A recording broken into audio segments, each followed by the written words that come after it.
Salutations, Naomi Kyle here with another look at the Xbox One and PlayStation 4. We've been comparing different aspects of the new consoles, everything from the games to the hardware specs to the controller. Today we'll look at how both systems provide new ways to play beyond what you'd experience with a traditional controller. Once again, both Ryan McCaffrey and Colin Moriarty are on hand to talk about things like Kinect, PlayStation Camera, and second screen experiences. Let's look at the Xbox One first.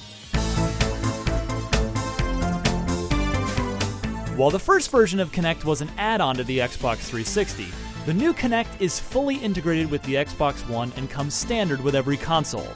If you're unfamiliar with Kinect, it's a small camera that sits by your TV and adds motion and voice control functionality to the system. The Xbox One's Kinect sensor is way more advanced than the old one. The VGA camera of the original has been upgraded to 1080p, and the camera is much more accurate and responsive while reading movement. And while there are Kinect-exclusive games, of course, games like Fighter Within and Kinect Sports Rivals, you can also use Kinect to interact with the console in a number of other ways. Much of Xbox One's interface can be controlled with voice commands that do things like wake up the system, instantly switch between movies and games, and record and upload gameplay footage. However, Kinect isn't the only new way to play with the Xbox One. Microsoft is expanding their Smart Glass apps for smartphones, tablets, and laptops. You can also use Smart Glass for things like navigating the system, looking up TV schedules, and selecting games or other media to play. Game support varies from game to game, but some examples would be using second screens as separate maps, game help, or, one of the most promising ideas, a way to handle multiplayer matchmaking without taking you out of the game. While we've tried out both Kinect and Smart Glass, we'll only really get a good feel for them when the system launches in November. But Microsoft seems to have learned a lot from their early attempts. It's definitely something to keep an eye on.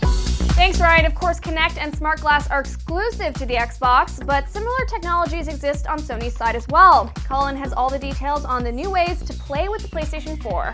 Take it away. So when the PlayStation 4 launches in November, a brand new PlayStation camera will launch with it.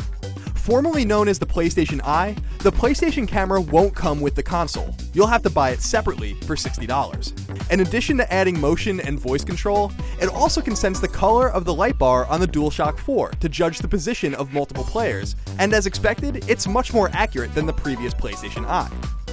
Every PlayStation 4 also comes with Playroom, software where you can use the camera to mess around with robots and the like. Sony confirmed that they will be adding to Playroom in the future in the form of free downloadable content. When it comes to iOS and Android, Sony is also embracing companion apps that turn your mobile device into second screens for the PlayStation 4.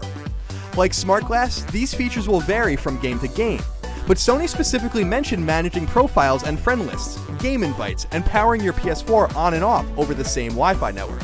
Specific game uses include an interactive map for Assassin's Creed 4 or controlling drones in The Division. And while the PlayStation camera and apps look promising, the most interesting feature might actually come from an unexpected source, the PlayStation Vita. We know that the poor Vita isn't exactly setting sales records on fire, but something called Remote Play may help its reputation. Using Remote Play and technology developed by a company called Gaikai, every PS4 game can be playable on a Vita using a Wi-Fi connection. Basically, the PS4 streams the game to the handheld device, so if someone wants to use the TV, you can continue your PS4 gaming on the Vita. Sony said that it works best if the Vita is on the same Wi-Fi network as the console, but theoretically, you can use any Wi-Fi connection. Of course, the Vita could also be a great way to interact with PS4 games, but we'll have to wait and see if developers embrace the little guy. Thanks, Colin. While we got a taste of controller-free gameplay during the last generation, it looks like next-gen gaming is going to kick it up a few notches. So does this sound like a good trend to you? Does it factor into your console buying decision? Let us know in the comments. And be sure to tell us which one of these new ways to play looks best to you. Alrighty folks, while games, controllers, and the hardware specs are all important pieces of determining which console is right for you, there's still more to the puzzle. Stay tuned for the final video in IGN's Next Gen launch series, where we'll look at the system experience. Everything from OS to online to apps. I'm Naomi Kyle, and thanks for watching.